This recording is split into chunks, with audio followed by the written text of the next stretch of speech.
Garantir une commande publique plus transparente et plus intègre, c'est l'objectif de l'atelier de sensibilisation organisé ce jeudi par l'autorité de régulation de la commande publique, opérateurs économiques, autorités contractantes, acteurs du secteur privé et professionnels des médias ont été sensibilisés aux règles d'éthique, aux mécanismes de dénonciation ainsi qu'aux sanctions prévues en cas de manquement. Nicolas Tillard.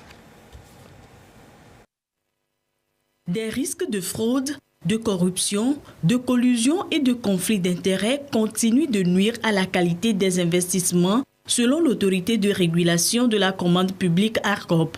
Le tableau de dénonciation en est une preuve palpable.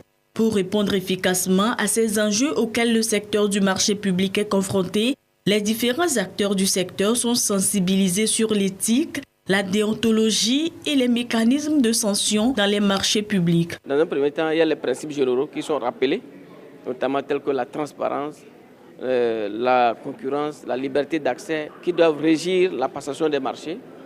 Et il y a aussi les règles qui régissent l'attitude, le comportement des agents publics qui conduisent ces marchés, tels que la neutralité, l'impartialité, la prohibition des conflits d'intérêts pour ce qui concerne les agents publics. Les mêmes règles s'appliquent aux opérateurs économiques qui participent au marché public. Par exemple, vous avez gagné des marchés de travaux, il faut exécuter les travaux conformément à ce qui a été demandé.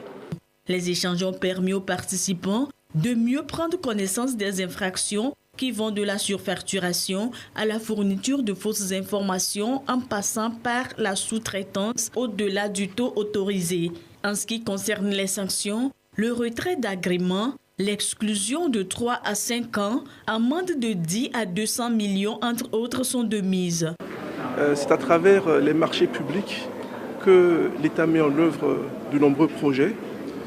Et les marchés publics constituent un levier stratégique important dans le développement de notre pays. Donc cette sensibilisation concerne les acteurs et il s'agit en fait de les amener à avoir une connaissance plus étendue de leurs droits, de leurs obligations, ainsi que des règles qui gouvernent leur travail. L'autorité de régulation de la commande publique, à travers cette initiative, veut bâtir un système de la commande publique performant où les règles du code d'éthique et de déontologie ne soient plus perçues comme de contraintes ou menaces, mais comme de véritables boucliers protecteurs.